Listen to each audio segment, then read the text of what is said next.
Hey Truth Seekers, it's Nathanael here, and I'm doing a deck profile for a Love and Holy Spirit Fellowship deck. But there's a twist with this one. I wanted to build a deck that's primary focus was using Sinnie strategies to hinder my opponent.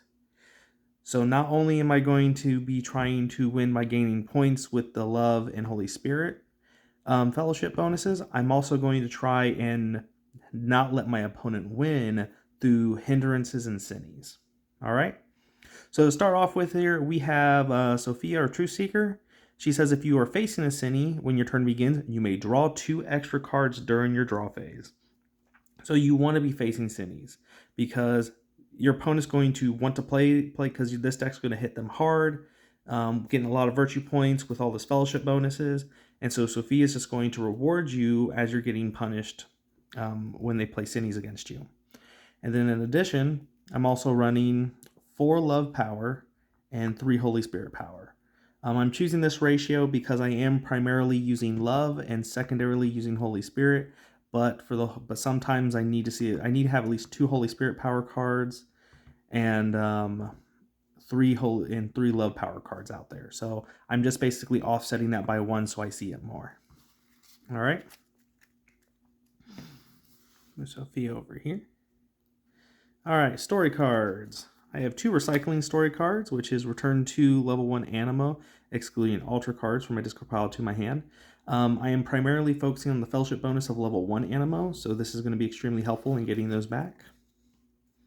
I run 1 conversion and 1 toughness nails. I'm actually running 9 Sinnies, so I can discard that Sinnie to go grab any 1 virtuous Animo, which is extremely helpful because I'm probably at some point going to see too many Sinnies in my hand. This is Tough as Nails. Tough as Nails says, if your active Sinnie spot is empty, you may place this card there. When your opponent reveals a Sinnie to you, you can discard this card and search your deck for up to 3 Animo and place them in your hand. Shuffle your deck afterwards. So on top of Sophia drawing me 2 cards, this card's going to enable me to get 3 more Animo cards. So my opponent's going to play Sinnie on me. I'm going to get rewarded for it. Now, I am running 2 Hidden Treasure.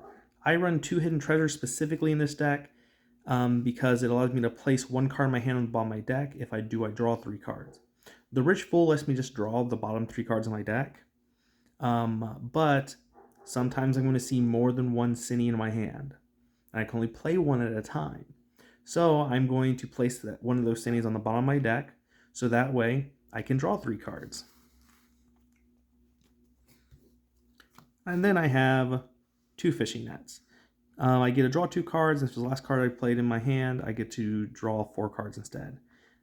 So this helps me basically draw 2 extra cards, or 4 if it's the last card that was in my hand. Now, my first Hindrance card is Paul's Thorns. As long as this card is attached to a Sinnie excluding Omega, every virtuous Animo that is played against that Sinnie has its virtue score reduced by 2 points. Next one is Blood Money. This card can only be attached to a Mega Sinnie. The Sinnie to whom this card is attached gets +8 defense. When the Sinnie is defeated, the opponent gets credit for defeating 2 Sinnies. There's a downside to this.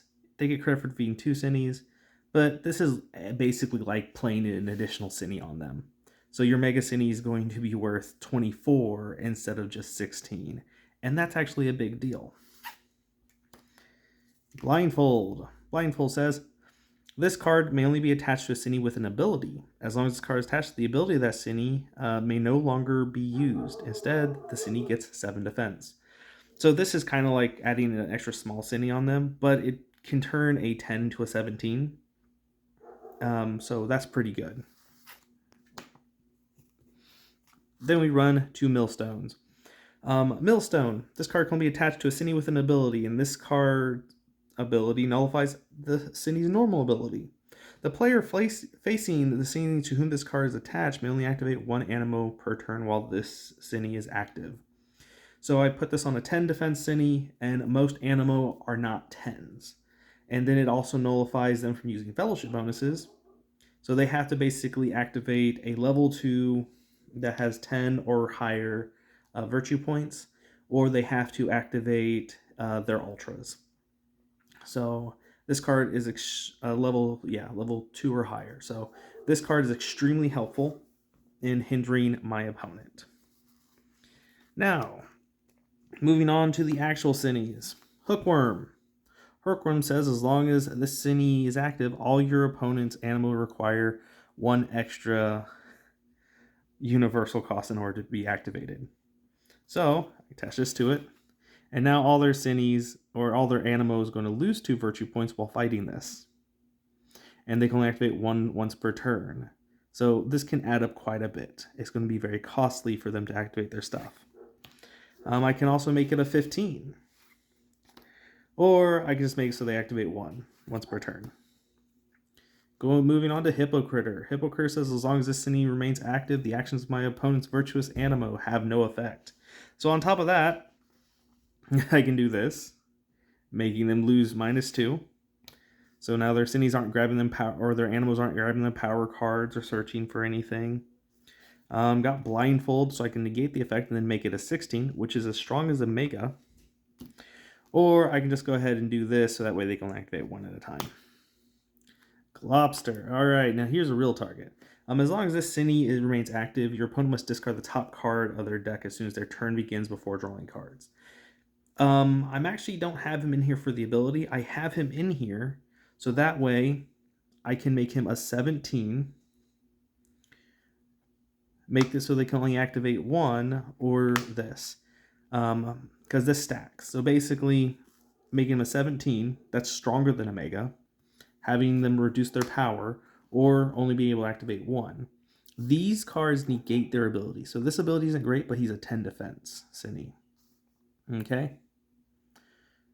So, we're going to go ahead and bring out Wolf. Alright, Wolf. It says, if this card's in my hand, I can choose to show it to my opponent, shuffle it back in my deck. If I do, I draw another card.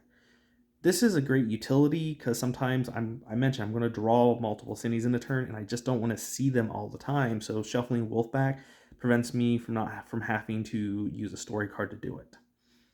In addition, I'll also bring up the fact that his ability is useless while he's actually being used as a Sinnie. So make him a 17 defense. Make so they can activate 1 Sinnie.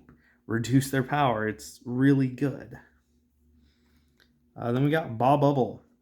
Bob Bubble says, as long as this card remains active, your opponent may not have more than 1 Animo of the same name in their small group at a time.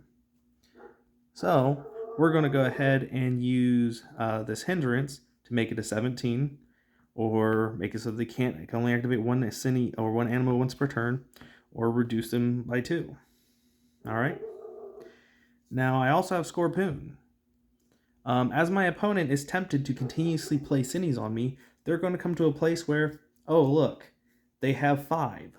I should not play any more Sinnies, so I'm going to discard the Sinnies that I do see. Well, then Scorpoon's just going to go and rip that Sinnie from their discard pile and basically have you fight against it, which enables you to defeat your 6th Sinnie. If this was a Calvin deck, you would do this at 4, but I like being rewarded for having my opponent play Sinnies on me, so that's a thing. And then this card can be equipped with Paul's Thorns. So he's a 12 defense Sinnie, which is really big. And he has the potential of playing another Sinnie on you, but you can also make them struggle against it as well. Next one is Flipper. Alright. Flipper is a 7 defense Sinnie. If my opponent has 40 or more Sinnies, it gets plus 10 defense by revealing the flip side. Alright. This is a 17 defense Sinnie. It is bigger than Omega. You can equip Paul's Thorns to it. You equip Paul's Thorn to it, it's going to make it so that they lose 2 virtue points every single time they go against it. You could negate its ability and make it a 7 and make it so they can only activate 1 Animo, but that's not really effective for this. But this one would make it a 14. So that's only 3 less defense. So you can use either one of these. Highly recommend this one or this one, but not Millstone for Flipper. Okay? Because even though Flipper gets revealed this one, it's his ability that enables him to be revealed this way.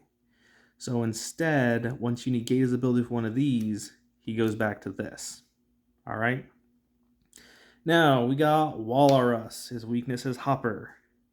And now we get to throw blood money into this. So I can use blood money on Walrus, who's a 16 defense Sinnie, making him a 24, or Mega Globster to make him a 24. I won't be able to use any of these because these ignore Megas, but I'm using 2 Megas, so that way I have a better chance of using blood money. All right. So that's the Sinnie and Hindrance side of this strategy. And now we're going to bring out our actual Animo. So after just dealing with all those Sinnies, we get to have cute, cuddly Quillo. All right. So I have 3 level 1 Quillos. That way I can grow my 3 level 2 Quillos. Level 1 Quillo's a 3 for 1. It's all right value for a level 1.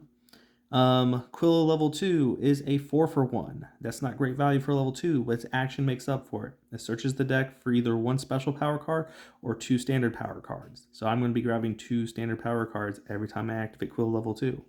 This Quillo level 2 for Holy Spirit has a cost, it's a 2 for 7, which is okay value for a level 2, but it has the fellowship bonus for 10 if it's activated in the same turn as a Faith, Hope, or Love level 1 Animo. All right, so I'm going to activate this in the same turn, activate a Love Animo, and get that 10. All right, as I mentioned, I focus on using level 1 fellowship cards. All right, next up, we have 2 Holy Spirit Harmonies, 1 level 1 Harmony, and 2 level 2 Harmony. So Harmony level 1 is a 1 for 3. It's alright value. This is a 1 for 3, which is alright value, but has the ability that this card's in your small group at the same time as a Holy Spirit Harmony. Search your deck for up to 2 Harmony level 2s. I chose this ratio because originally I was just doing 1 and 1, but I realized I need more Holy Spirit Animo in this deck, so I just threw in 1 more of the Harmonies, so that way I had a better shot of pulling off the Love level 1 Harmonies ability. Alright, next up we have Lily level 1. Lily level 1 says search your deck for up to 1 Faith, Hope, or Love Animo and place it directly, or place it in your hand, shuffle your deck afterwards. So this one is basically pay 1, go grab what I need. And then my other Holy Spirit Animo is Raspberry level 1. It's a 2 for 4 or 2 for 7 with the Love. Alright. Next up, we have the Fellowship for the Love side of things. This is Tweetheart. Tweetheart is a 1 for 3 or a 1 for 6. It's pretty good value. Then we have Fairly. Fairly is a 2 for 4 or a 2 for 8. This Fellowship bonus can be activated regardless of kind, which is pretty nice. So you can activate a Love Animo instead of just a Holy Spirit Animo when you activate this guy. It's really helpful. Next up, we got Mongaroo. Mongaroo level 1. Costs 2 love for 4. It's kind of like a Fairly. It's like a worse Fairly, really, but it's okay because I want to be thematic, and I like Mongaroo because he's the full art. I mean, there's a Flamingo there too, but so Mongaroo is a 2 for 4 or a 2 for 8. Next up, we got my boy Saltini. He's a 2 for 5 for level 1, or he's a 2 for 8 with a Fellowship bonus of 11. And he has an ability that says, when played to grow a level 1 Saltini, return your active Sinnie to the hand of the player who revealed it against you. This allows you to bounce back a Sinnie that you're facing, which is a big deal because your opponent might play it again on you next turn, but you're going to be able to get rid of a Sinnie and get a lot of points. And then I run 1 Saltini from Cross Trainers. He's a 2 for 10 or a 2 for 14. I chose to run this one because, well, quite frankly, he empowers you to be a 14, which is a big Fellowship bonus for just 2 power cards. Plus, worst case scenario, he's a 2 for 10, which is still really good. And now, as for my Ultra, I'm running Flow. I'm running flow because I can just discard flow to go grab any 3 Animo, reveal them, and place them in my hand. Then I get to shuffle my deck afterwards. I can now. It doesn't say Virtuous Animo. Can I use this? So I can use this to go grab some Sinnies. And typically, what I'll do is I'll use it to grab 1 Sinnie and 2 level 1 Animo that have fellowship bonuses. So that is it for my strategy right now. My goal is to be putting blood money on Mega Globster and flexing with my fellowship bonuses. All right. So this is I'm going to go ahead and bring it to a conclusion of my Love and Holy Spirit Fellowship deck with my Sinnie Hinderance strategy. So in the meantime, Truth Seekers, keep learning virtues and defeating Sinnies.